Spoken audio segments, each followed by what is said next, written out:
Anyway, so what if I asked line one time today? That was enough. We're good. Hello? Hello?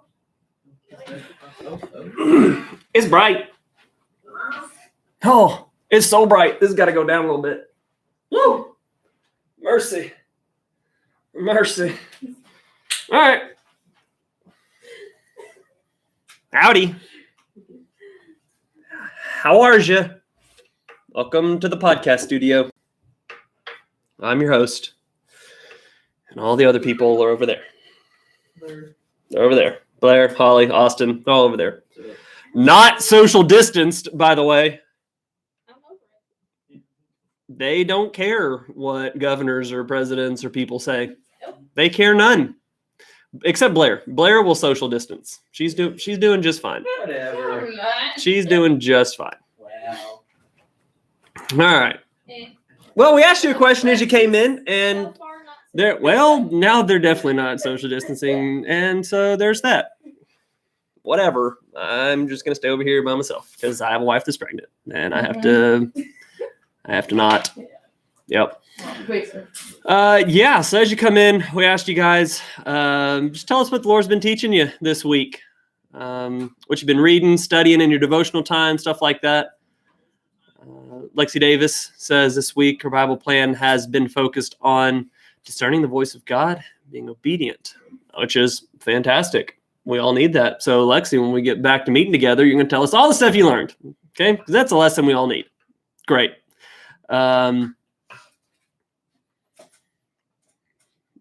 Nicholas, Jake Dawson, hello. Good to see you. Jake Dawson and Nicholas and Austin's, and Lexi. Well, Austin went out of order, but is saying hi. I think he started off with. I'm looking from the bottom. Start from the bottom. Austin reads backward, upside. He reads upside down, not even backwards. So there you go. Yeah, as you guys come in, answer that question for us, and then also, hey, keep it down back there. These people. Hi, Lauren Davidson. Great to have you.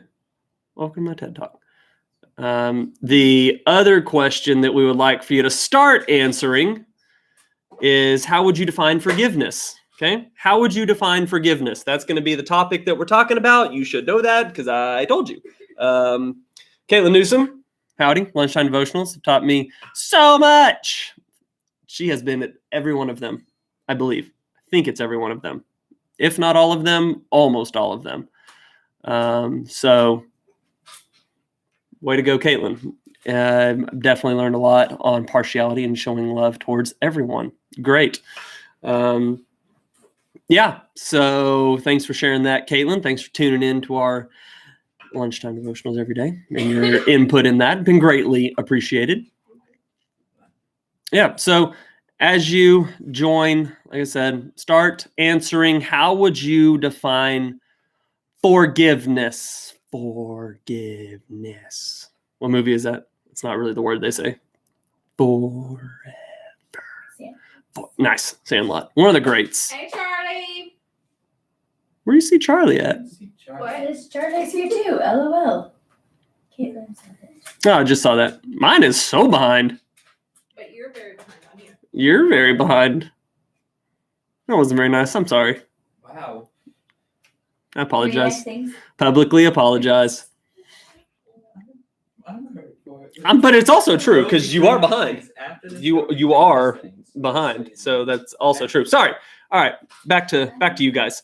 Okay, so Hey, May. hey May, Hey, May. who else? Hey, Mabry. Hey what? Hey, Mabry. Hey Mabry. Is it? Hey Mabry. That's fun to say.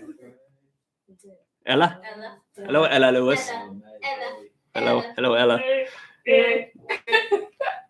I wish we could have like a secondary camera over I on know. those folks. Hey Maddie. Next time we'll have a mic.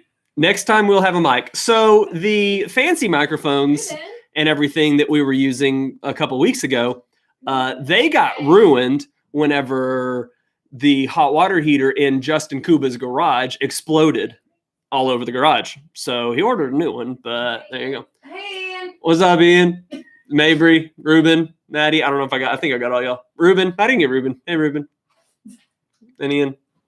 Ian and Ruben. Great. Y'all know Ruben works like overnight? Doing what? That dude's For his sister. making money, Wow. Dude. And making that bank, cutting yards. cutting yards. Get your yard done. He drives a box truck. For what? I did that. He told me. Delivering, That's good. Ruben, you told me, delivering shipping pallets to post offices? Amazon. I think that was right. I think either he picks them up from post offices Amazon. and takes them. Amazon. Okay. Amazon. Yeah, but drives a box truck like overnight. Boy. Wow. I couldn't do it. Impressive. Hey, ask me if you dropped my shoes off to me today. No. 'Cause No. if you did, thank you. If you did, no. Cheers. I could really take a couple more books because I'm running out of stuff to read. So, nerd. Okay.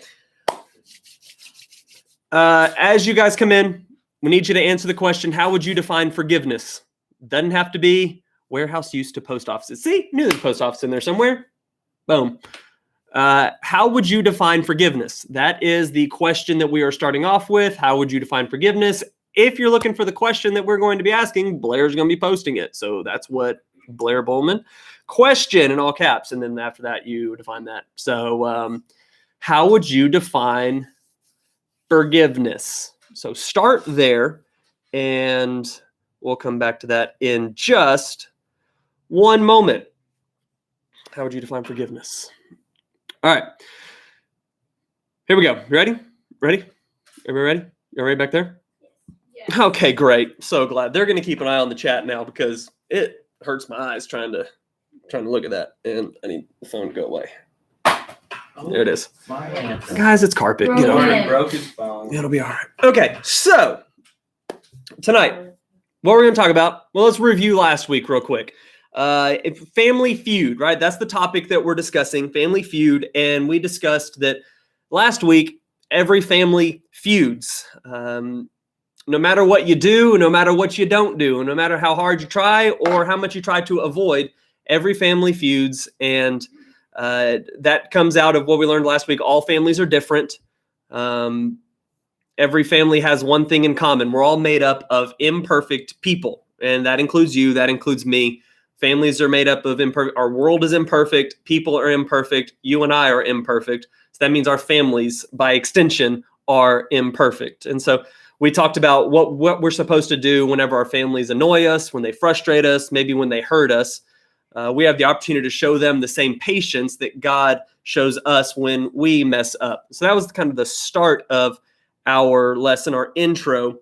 And so it's one thing to show patience to our families whenever they mess up, but it's an entirely different thing and far more difficult to be patient when our families go beyond simply frustrating us and instead they move on to that level of they hurt us. And so I don't know about you, but my family members and people in my family have there's some of the hardest people to forgive when they hurt me. And so today we're going to talk about that idea of forgiveness. And so forgiving someone, I'm trying to read through. Maybe I guess it's overlooking an incident and giving me another shot. Yeah, giving you a second chance. That's an idea of forgiveness that you get. What else? Being able to look past a person's actions and love them anyways, from Lexi. Caitlin, giving someone another chance. Sorry, it's getting a little small. Giving someone another chance, loving someone despite their intentions of what they have done. Yeah, all great examples or definitions of forgiveness. Okay, the first question I kind of like for us to address tonight is how difficult is it to forgive someone? So Blair's got a question she's going to throw out there, and we'll come to this in just one second. The question is, why is it sometimes so difficult to forgive people? Why is it sometimes so difficult to forgive people? There you go. That's her question there. Something else I'm going to get this answer from you three back there. Okay, from the peanut gallery. All right. So on a scale of 1 to 5, okay, listen closely so you know the question. Okay, Blair, fine. The other two aren't listening to me at all. On a scale of 1 to 5, right? 1 is really easy, 5 is really difficult. How easy is it, or how difficult or easy is it to forgive someone? I mean, for me, it's 1 to 5. Easy is 1, 5 is hard. How difficult is it to forgive someone? I think it's pretty easy. So 1. 1. Austin's a 1. Super easy to forgive people. It depends. Yeah. It depends. Depends on what? It depends What on they who they did. are and what they did. Who they are and what they did. Okay. Okay, I'm not perfect, so I'm changing mine to a 2. All right, whatever. Austin's like getting self-conscious now, and he's like, I'm let's not make it a perfect, 2. man. No. Yeah, whatever. All right. What if it's a family member? 1 to 5. How difficult is it to forgive a family member? 10. No, just kidding. 5. 5. Wait, no. Austin, you just think about what you want to say first. You changed your answer and now Uh, picked a number outside of our scale. I am going to say 1. Said 1 to 5. Austin says 10. Yeah. Blair's at a 1.5 on how difficult it is to forgive a family member. Smalley? I think even if it's a family member, it depends on what was done. Still depends on what it was done. Okay. I'm going to say a 1. Like, if I get to the level where I have to forgive somebody for something, I probably, like, it's a big deal. Like, because most of the time it's not a big deal to me and I don't ever feel like I need to forgive. Yeah. Holly's the one that always says, well, your line, you always say, I'm not going to let somebody else ruin my day. Yeah. Right? I don't know if this is my last day, so you're not going to ruin it. Right? That's the whole idea Holly operates with. So, I'm not giving you that power. It has gotten to that point where it is, like, affected me enough to where I need to forgive. It's a 5. If it's gotten to the point where it's affected it enough to need to forgive, it's a 5. Yeah. Good. I mean, it'd be real nice if forgiveness was something that was as easy as just snapping our fingers and it happened and that's all there was to it. You know, the forgive and forget whole cliche way of thinking, that is just so unrealistic, right? We can forgive somebody, but you never forget, right? I think the idea there is don't hold a grudge against them. You forgive them and then you don't hold a grudge. The relationship can be mended, even though it won't ever be where it was necessarily, right? There's a lot that goes into this. And so that the whole idea here is forgiveness requires and involves a lot more than maybe we would at first anticipate, right? It's just as easy as, hey, okay, great, you're forgiven, everything's as it was, and we're fine. Okay. Why is it sometimes so difficult to forgive people? Blair, we got any answers worth sharing with the class? I know everybody can read it together, but any you would like to specifically highlight? Because we don't, what Lexi says, because we don't like getting hurt and often hold grudges against people who have hurt us. Yeah. Lawrence is really good. Lauren says, because they really hurt you and sometimes we just can't get over it. Wait, what? Lauren, Lauren Davidson. Lauren Davidson, yours was good too, though. Mhm. Like it. Kirkendall says, because they are the source of your pain. And it's even harder to forgive someone depending on how close you are to them because you hang out with them all the time. Yep. So if it's a best friend, it's a teammate, it's a sibling or a parent, that would be different in how you forgive them compared to some stranger in the grocery store or a classmate that you really don't know or the new person at school, right? It makes a very big difference. Okay, so there's 2 clarifications I want to make before we really get into our lesson for tonight. And I think we can all agree that forgiveness isn't the easiest thing in the world. But 2 things I want to address about hurt and forgiveness. Number 1, and Blair's going to put this as one of our main points in here. There's a difference between getting our feelings hurt by our families and being put in danger by our families. There's a difference in those 2 things. And so we've all had our feelings hurt by our parents, by our siblings. I'm an only child, so just by my parent. But that's something that is common to all of us. That's something that we all share. But there are some situations that go beyond hurt feelings and are in the category of dangerous. And so if anyone in your family is regularly hurting you or putting you in danger, we're going to put you text me, you text Blair, you call us, Holly, Austin, any of us, text us, call us before tonight is over. you send us a message on Instagram or Facebook, or go to the Elevate page and do that. However you need to get a hold of us, you do so. Don't let tonight end before you tell an adult that you trust. And so we'll even put the phone number to our texting. We're like on Sunday mornings, all the prayer text go. So if you don't have access to social media, you don't have any of our numbers, you'll have that number, and I monitor that, and I get notifications about that as well. And so you'll be, your identity will be protected there. And so that's a safe place to be able to tell us. And second main point, second clarification I want to make on this, anytime we talk about forgiveness, this is something that I need you to understand, is forgiving someone does not mean you have to allow them to continue to hurt you. Okay, that's main point number 2, clarification number 2 that I want to make. Forgiving someone does not mean you have to allow them to continue to hurt you.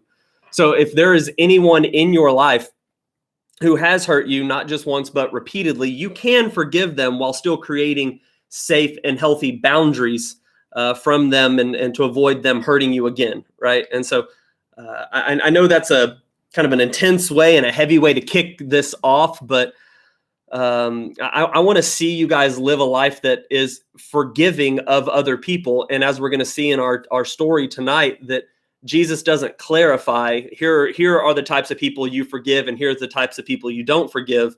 But the way in which we forgive may vary based on the relationship or the safety of that. And so, again, I know that's a heavy way to kick things off, but it's my responsibility as your student pastor to help you understand how to forgive people, but it's also my duty and my job and my desire to protect you and to help you. And so I needed to just make sure that we make those clarifications. So today, just so that we're all clear, when we talk about forgiving our families, we're not talking about behavior. Whenever we talk about our families have hurt us, we're not talking about behaviors that put us in danger, right? We're talking about the times when our families say hurtful things, or they do things that make us angry, or they treat us in a way that frustrates us, right? Just so that we're clear on that. And so as you can see, this conversation isn't an easy one, but it's one that we need to have. It's an important one that we need to have. So a couple of questions that we're going to throw in the chat now for you guys to start engaging with. So thanks to all of you who have started doing that. What's up, Cade Welch? Great to see you in our chat box, buddy. 3 questions. Pick one, answer all of them. I don't care, but we'll come back around, and Blair, again, will address some of those more important, or not important ones, ones she wants to highlight, right, that contribute to our conversation. So first question, how does refusing to forgive someone cause us more hurt? How do you know when you've forgiven someone? And then compared to a friend or stranger, do you think it's easier or more difficult to forgive a family member, right? And so that third one we've kind of already covered, so you don't even need to worry about putting that one in there, Blair, since we've already covered that one. So just the first 2. If you already have, that's okay. How does refusing to forgive someone cause us more hurt? Number 2, how do you know when you've forgiven someone? Okay, so now I would like to introduce our special guest for the evening, who's going to share story time with you, Miss Holly Sue Smalley. Story time with Holly. It's what you all have wanted. Yes. Oh, it's so bright. It is so bright. It's so bright. I'm going to wear my hat. Make sure they can see your eyes. Can you see my eyes? Yes. My eyes can't see anything. No, right? Okay, so Chris asked me to share a story with you guys about a time that a family member has hurt or betrayed me. So I wrestled with this all day because I could have gone 2 different ways. But actually, and I didn't even know which one I was going to talk about until I pulled into the parking lot today. So when I was 13, my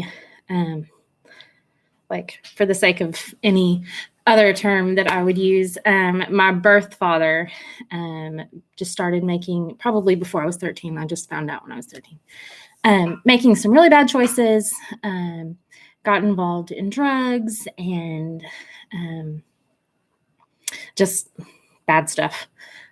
So a week before my 13th birthday, he was put into prison So I was super close with him. Daddy's girl, always got what I wanted. Like, y'all, when I say what I wanted, anything, like it was really just a, here, take this, so you'll love me, that kind of thing, because he was every other weekend.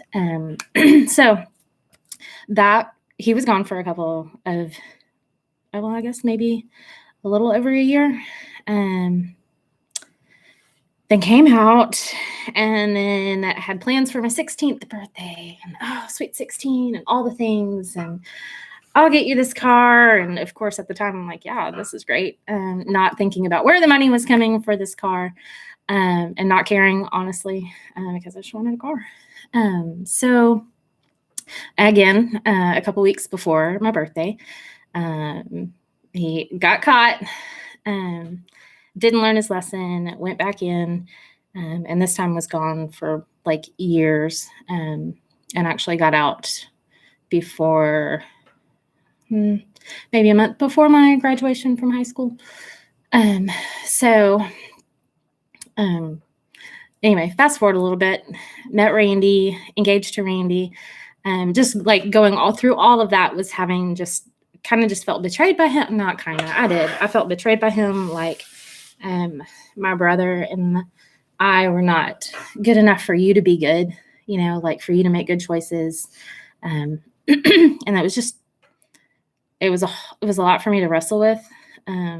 I wasn't a super, I went to church and did all the things, but I didn't have that relationship with Christ to like be okay with him being my earthly father, but my like father loving me so much that he would never hurt me in those ways.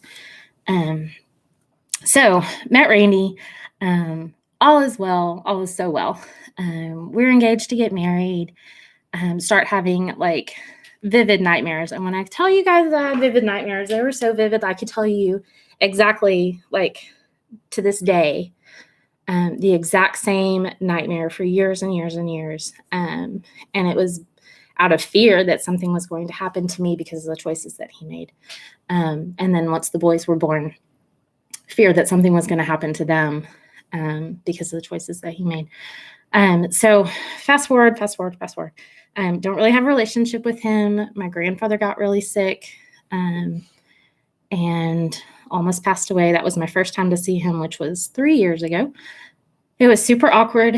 And I, like, at that moment, seeing him as an adult and after having walked this walk with Christ, and like knowing that it's not okay for me to not forgive him, because that's what Christ would want me to do. So it was just something that I had to pray about. But finally got to the point where, like, you can't have that power over me, and I am worth more than how you're treating me. So I was able to have a conversation with him. We are not, we don't have a relationship. My grandfather passed away a month ago, maybe almost close to a month ago, but I saw him in February. We did his 90th birthday. The birth father was there. My grandfather really wanted a picture with the whole family, like our family, with him. And so I did, because at that moment, it wasn't about me anymore. I needed to show him grace. I needed to show him forgiveness, because that's what I was called to do. Like, I can't have conversations with you guys and have like my time with Christ, and then shut that door and be like standoffish to him and hate him. And for a long time, I hated him because he hurt. Like, I felt hurt. And I didn't deserve that. And I knew that I didn't deserve that, but I also he didn't deserve for me to give him the power to make me feel that way. Does that make sense? I don't know. Maybe it does. Anyway, so all that to say, like, I have forgiven him. Like, I have forgiven the choices that he made. But just because I forgave him doesn't mean that I can have like that.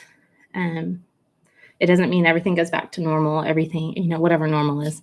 It doesn't mean that you get any input in my life, input in the boy's life. But he knows that I do love him, which is, it just sounds really weird to say. I love him. I love him in the aspect that he had something to do with bringing me into this world. I love him because Christ loves him. And so I have to. If I love Christ, I have to love him. So, yeah, so that's that. Like, do I need to add anything to that? Because I feel like I can probably walk away now. Okay, great. Everybody's clapping from home. She's like running away quickly. Do I need to sanitize? Like, have you been distancing some people? No. Okay. Whoa. That's That was mine. mine. Why are you taking mine?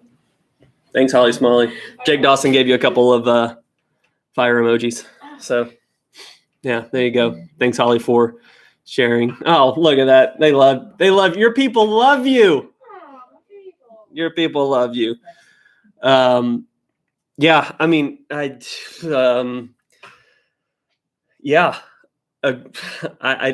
don't even know. I didn't know which story she was going to share until she just started sharing it. I knew that there were options, and I know, at least I'll speak for myself. I know whenever I refuse to forgive a family member, I think it will feel great. You know, it'll make me feel like I have some sort of power over them. It'll make me feel I have something that they really want, which is my forgiveness. And I'm not going to give it to you because I want to hurt you. You've hurt me type thing. And makes us feel like we're in control. And because I didn't have much control over the scenario or situation, then now this allows me to have some sort of control. And it didn't. It never works out that way. And unforgiveness will cost you something. And so our story will get into that. So I'm not going to go there yet. Let's have Blair do the hard work of sorting through, because I just saw tons of stuff come rolling in before everybody started telling how much they love Holly.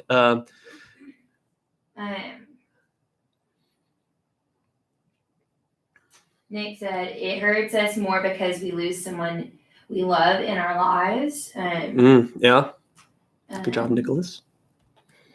Lewis says, refusing to forgive someone gives me the constant knowledge that the person still knows you haven't forgiven them, and there's some tension.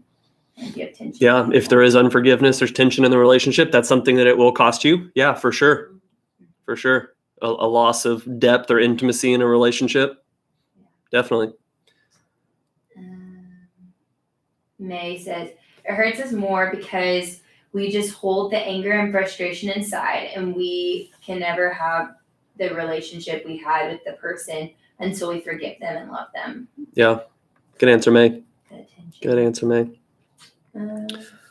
Yeah. So why talk about all this? Why kind of set our lesson up in this way? Because we're gonna look at a story that addresses this topic. We talked about this in our series on the Lord's Prayer, so maybe some of you will remember this. Probably not. So I'm just going to bank on probably not. But tonight we're going to apply, whenever we talked about this before with the Lord's Prayer, we were applying this idea of forgiveness very broad and generally to everybody. We're really going to focus it in, even though the story doesn't specifically talk about forgiveness in a family relationship. That's how we're going to apply it, and the lens that we're going to look at it through tonight. And so when Jesus is praying in Matthew chapter 6, he's saying, Lord, forgive us our debts as we forgive our debtors. And there were some people that were kind of unsure on what he meant with that.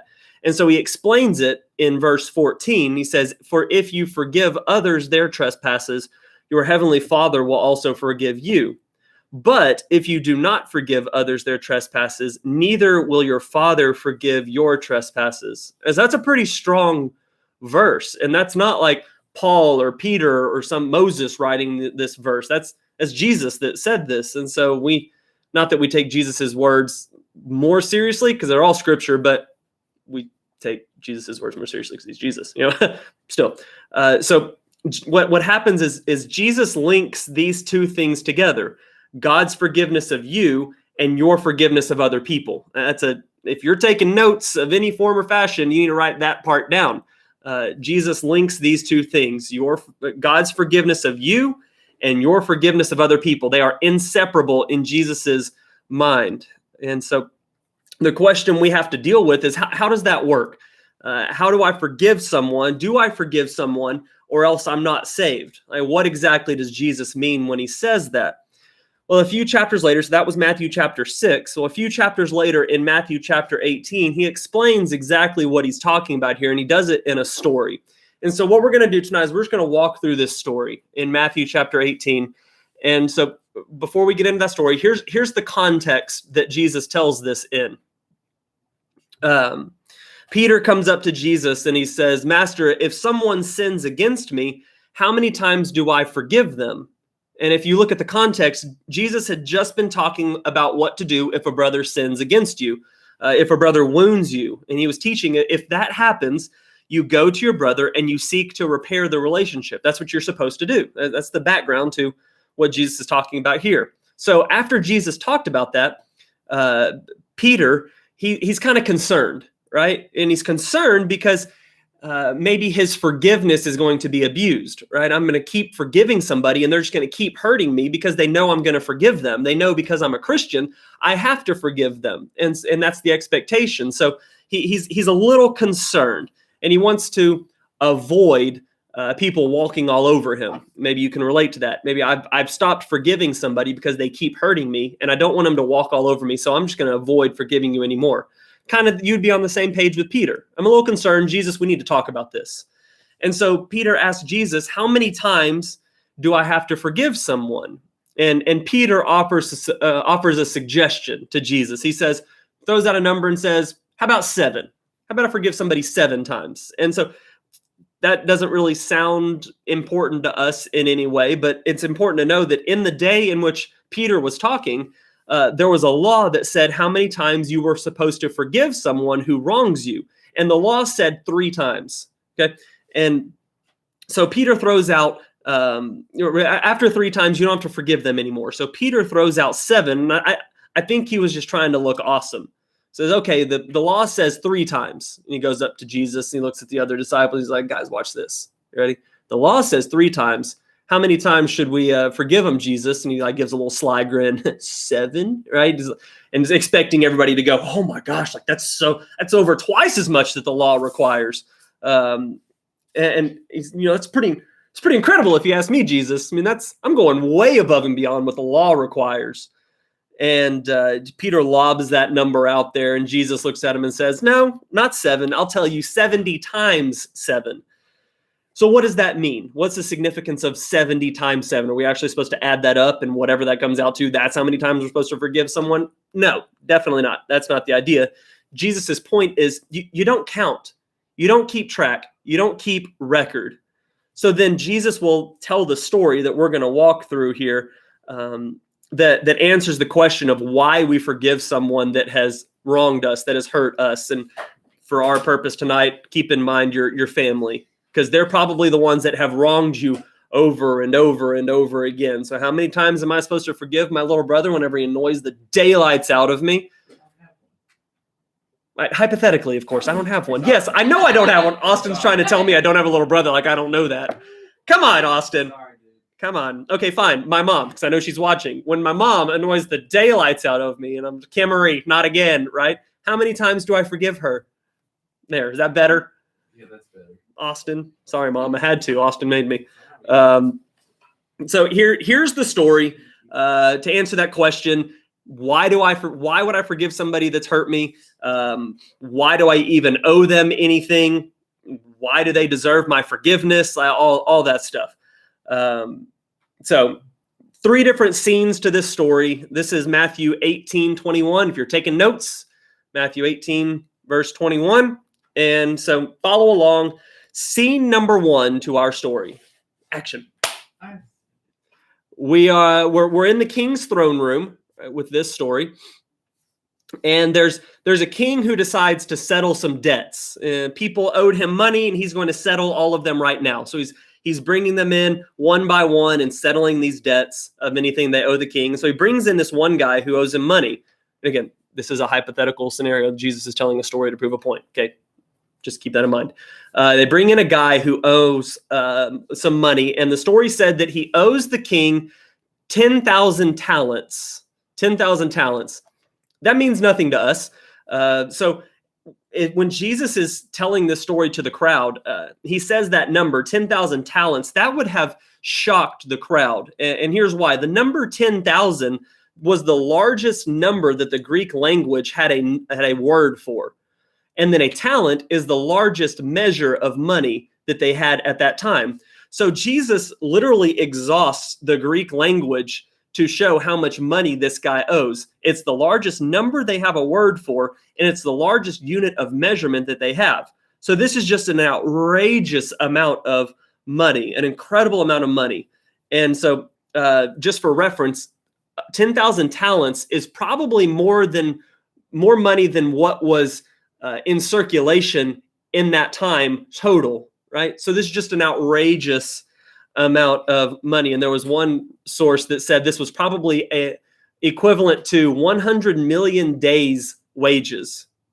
That's a lot, right? Yeah. So if Jesus was telling this story now, it would have said something like there was this guy and he got called into the king because he owed like $1 gigabillion. We'd be like, oh my gosh, well, that's an outrageous amount of money, right? How do you even figure out how much money that is? It doesn't make any sense. And you start thinking like, how did that guy pull that off? How did he get in that much debt? How irresponsible are you?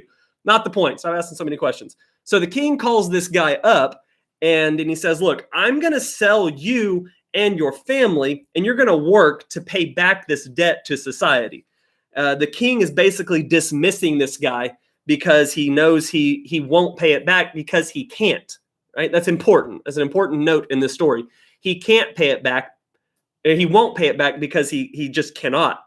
And so in this story, it says that the guy hits his knees and begs the king, please no, I'll pay you everything I owe. Now that's just silly. Like I said, that's more money that he owed than was in circulation at the time. There was no way he could have paid it back. There's some commentators who say it would have taken him about 275,000 years to pay back the debt that he owed. Don't think he would have had time to do it. You're not paying that back. And the king's not going to make his money back by selling you and your family in the story. So either way, the king's going to take a hit here, right? He may make like 1 talent by selling this guy. So either way, king's losing a lot of money in this story. And so basically what the king is doing is this: you have cost my kingdom so much that I'm just dismissing you. Pack your family, pack all your things. You've been completely, totally, and utterly irresponsible. I'm casting you out of my kingdom. And so as the story in scene 1 kind of ends, this man begs the king, just please don't. And Jesus is very sure to point out this very important detail in verse 27. He points out the motivation of the king in his response here. The king had compassion on him. So this guy's on his knees begging the king, please don't cast us out of the kingdom. And the king had compassion on him. And we've talked about that word many times. It's this idea of a deep movement of your insides, right? When you see the sad puppy dog commercials on TV, like Adopt a Pet type thing, and the sad music and the sad voice comes on, you just like, my insides are just torn up, right? Because I see this, right? They're the worst. Or whatever, you see some injustice in society, since Holly has no heart and those commercials don't mean anything to her. I find when you listen to Holly's story she just told and your insides are just like torn apart, that's what compassion is. It's a deep movement, a deep emotional response on the inside. So that's the motivation of the king in this. And so it's not because the king doesn't decide to forgive this guy because he has a really good plan for paying it back, because he has a really savvy mind on how he's going to do this. Now, the king had compassion on him. It's the king's mercy and the king's love that leads him to this forgiveness. And so we should be kind of reading this, not being able to get our minds around that kind of depth, that idea of that big of a level of compassion and mercy and love that the king had, that he would just forgive and wipe away a debt like that. Shoot, we lend $1 to a brother or a sister, literally to your brother or your sister, and you make sure a day doesn't go by when you're like, hey, you owe me $1. You remember this, right? Like, you're paying that back. I don't care what you have to do You got to go steal it from your friend at the lunch table. You're giving my dollar back, right? This is 275,000 years worth or 100 million days worth of wages. And the king just goes, I don't worry about it. We won't do that for $1 for our friend or our family, right? Scene 2. Close scene 1. Curtain. Scene 2. That was Austin. Thanks, buddy. So scene 2, this now takes place on the streets. We've moved out of the king's throne room. We've moved to the streets. And so some context on what's going on here with this part of the story. Back in this society, everything was based on growing and selling crops. Okay. So that's the primary way that people would make money. And it was a farming society. So if there was a drought or something else happened where crops couldn't grow, then the king wouldn't make you pay your taxes on your crops. Okay. There's background that you need to know for this. And so the king was gracious to everybody. We're all in a drought. You did nothing to cause this. There's been a fire or something like that, and you can't sell any crops. So I'm not going to tax you on those things. I'm gracious to you. But the idea is when times are tough, you live in an attitude of graciousness towards everybody else. The king has been gracious to you. You extend that to everybody else. And so in scene 2 of our story in Matthew 18, this guy that has just been forgiven by the king in scene 1, we see him in the street, and it says that there's a guy that owes him money. Funny how that happens. It says that a guy owed him 100 denarii. Okay. So now a denarii isn't just a couple of pennies, right? It's not like the guy owed him $1, like I just said with your brother or sister. It comes out to about 100 days wages. And so if you want to put that in high school terms, it would be about $5,000, right? If you're making a minimum wage job or something like that, it'd be about $5,000. So that's not nothing. That's still a significant amount, but compared to the 100 million days wages that this guy just got forgiven, it was a very, very small amount in comparison. And so this guy from scene 1 goes up to his other servant and he says, I want my money. Give me my money. And he demands it back. And if you look at verse 26 and verse 29, the guy hits his knees, and Jesus makes sure to tell the story where this guy says the exact same words that our original guy in the first scene says to the king, right? They say the exact same words. Please have patience with me. I'll pay you back. Scene 1, no way that was going to happen. 275,000 years, you're not paying this back.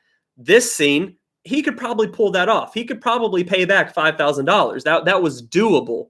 And it says that this guy choked him, grabbed him by the throat in public, shames him, embarrasses him, and says, pay me what you owe. And then he puts him in prison until he can pay that back. And the other people around are horrified by this, and they go run off and tell the king, right? Because I'm sure if the king had just forgiven 10,000 talents of debt from some guy, word would have gotten around pretty quick on something like that. And so they see this guy now throwing someone in jail for owing him $5,000, and they say, well, the king needs to hear about this. Curtain, scene 2, over. Oh, see, Austin, I didn't say scene 3 yet. No. Scene 3, light. Again, lights, camera, action. Great. Thanks, Austin. I knew we'd get there eventually. He clapped, by the way. He was very tentative, too. He didn't want to get yelled at again. Holly punched him. So we're back in the throne room again. And, okay, scene 3, right? Back in the throne room.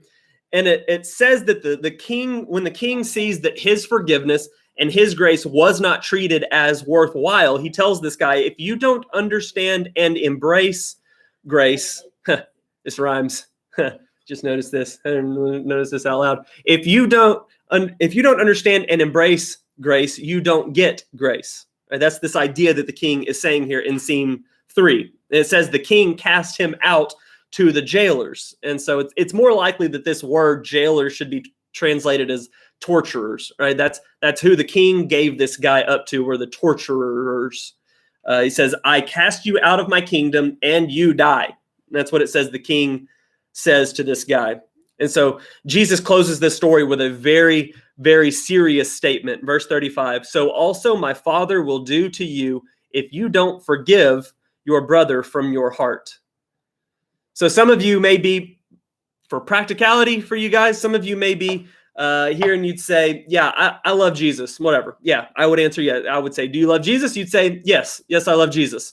But my brother, annoying, right? My mom, totally unreasonable. She just does not get me. My dad is absent either physically or emotionally or personally. And you're holding bitterness in your heart. And so I need to tell you what Jesus is saying here, and you need to get this. He's saying, if you don't show grace, you don't know grace.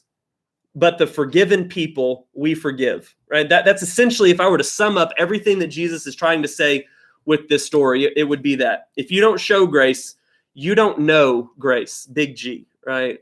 Who we would call grace. Jesus is grace. But the forgiven people, we forgive.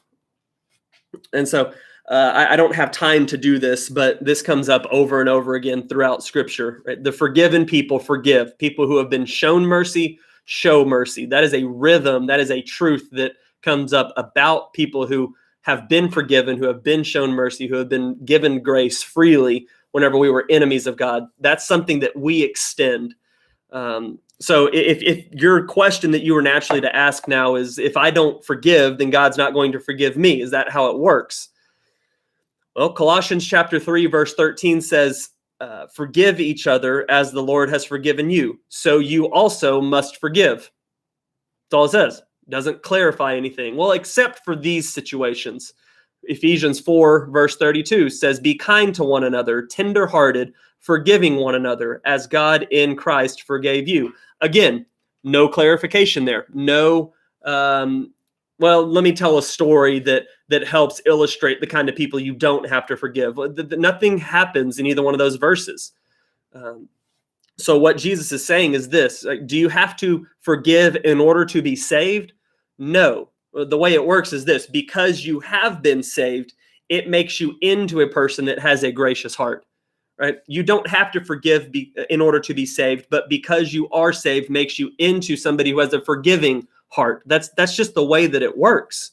That's what the gospel does. It changes you. It creates you into a new person, gives you a new mind, a new heart. God puts his spirit in you that allows you to be able to do that. So if you're trying to do this on your own, under your own efforts, no, you won't be able to do this. But through the power of the Holy Spirit, that's what enables you to be able to forgive. And so there's a couple other illustrations or places in Scripture we could talk about this. The story about the immoral woman, right, the prostitute who came and washed Jesus's feet and blessed him in every way she knew how. And Jesus turns around and tells the crowd, this woman loves much because she has been forgiven much. Right? The idea is she understands how broken she was. She understands the weight and the gravity of her sin and her choices. And so when she understands that in the middle of her brokenness, Jesus forgave her. Right? When you grab a hold of that, when you understand grace to that level, you can't help but do the same for other people. Right? And Jesus says, that's why she's serving me, because she knows grace. So she's showing grace. There's other examples, but none of these things are, none of these have exceptions or clarifications or nuances that show, yeah, you forgive except for these people in these situations. So, right, the whole idea here is God gave the worst parts of us so that we could forgive other people. And following Jesus doesn't just mean we listen to what he says, that we believe what he says, but it's that we actually do what he did, right? So that's the idea of following Jesus. We follow his example. We submit ourselves to his authority and say, God, I want to live a life as you did, right? When you came here in the form of Jesus, you are my model, you're my example. And so when others, including our family members, whenever they hurt us, it's probably a good idea to remember the incredible forgiveness that God has shown us before we decide our family is beyond our forgiveness. Probably a really good idea. We have been forgiven much in the story. We have been forgiven 10,000 talents. And the forgiveness that we get to extend to somebody else could be very small in comparison to what God forgave us for, right? Not saying that what somebody did to you is insignificant. Again, as we said at the very beginning, when I say when your family hurts you, doesn't mean the two clarifications I talked about. Hurt means they embarrass you, they annoyed you, they frustrated you, something like that. You can forgive them because that's relatively small and insignificant when it comes to the great debt that you had been forgiven of by God. And so what do we want you to do? What do I want to start ending every lesson with? An action step. What are you going to do with this? That's what we've been doing in our lunchtime devotionals. Our last question we ask, how is my life going to be different today because of this passage? So maybe that's a good way for you to think about this. How is your life going to be different today because of this passage, because of this story? So whether it's your mom, your dad, your sibling, your grandparent, your cousin, step siblings, whatever, I don't care.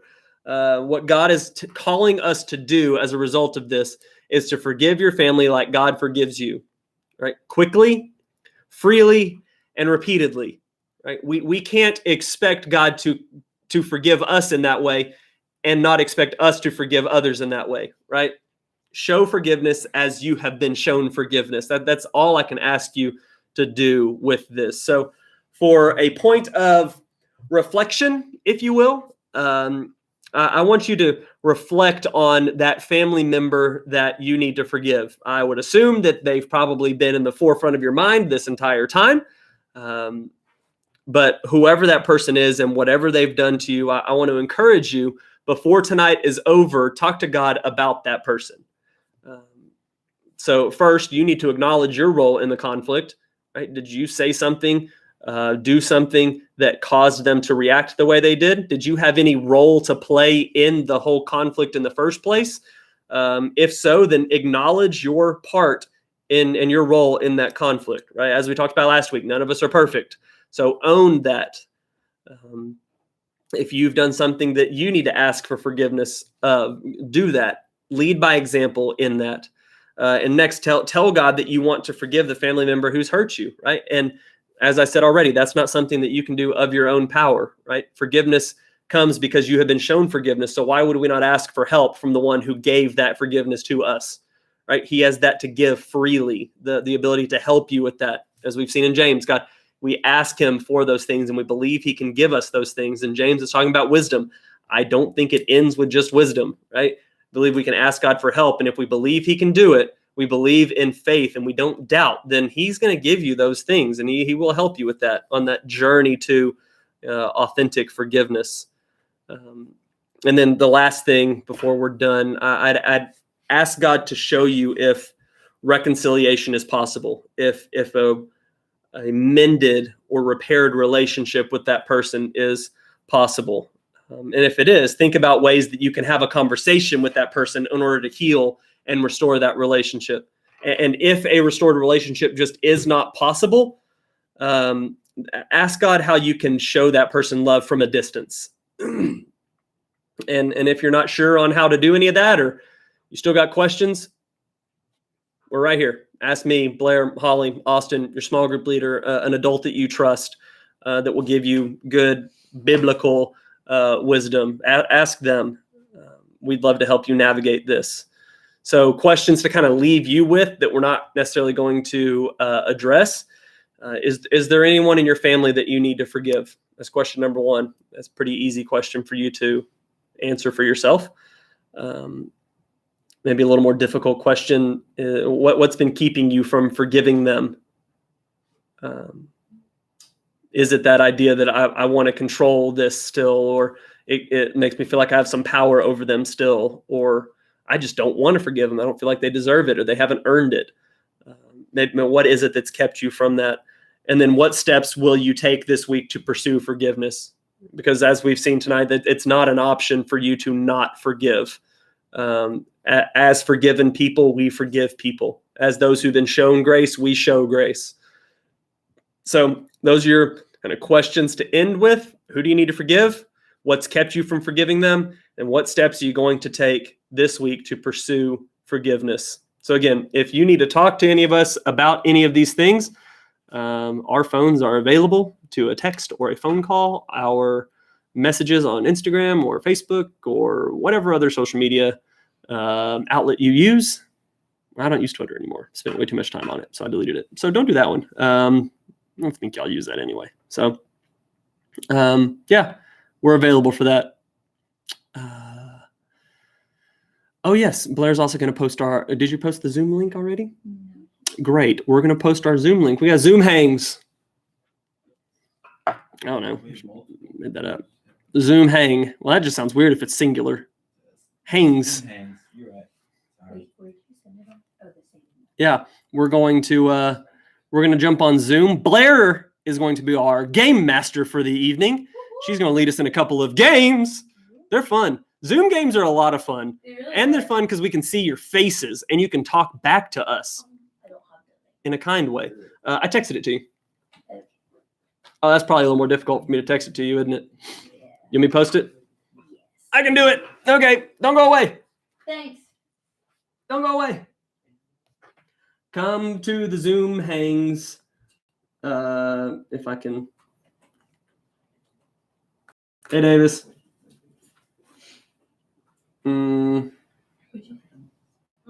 Buffering. This one. Y'all are so pretty. Copy. And yeah, Mabry. I'm with you on that one. I'm down to try that.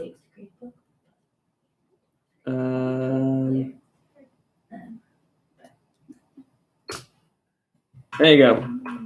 See if that works. And I'm going to start our Zoom meeting. Y'all jump on over there. Blair's got some fun games. Do you want to do it on my computer or your computer? I already have it on mine. She's already got it on hers. It's already open? You're already there? Hi, Carson. Is it on? It's just me and Carson. It's just Blair and Carson right now, so y'all join, or Carson's going to win all the money. Yep. Oh yeah, sorry. Do it, and you're cool. Do it, and you're cool. Peer pressure. Wait, Lauren. I'll peer Lauren. pressure you into hanging out with other people. No shame. Hello. No shame. All right. Love you guys. Thanks for joining tonight. Lunchtime devotional, Friday at noon. Be there or don't. But you should. So yeah, but you should. James chapter 5. Finishing our last chapter of James. Fun times. See ya. Love ya. You rock. Go forgive someone. Hello.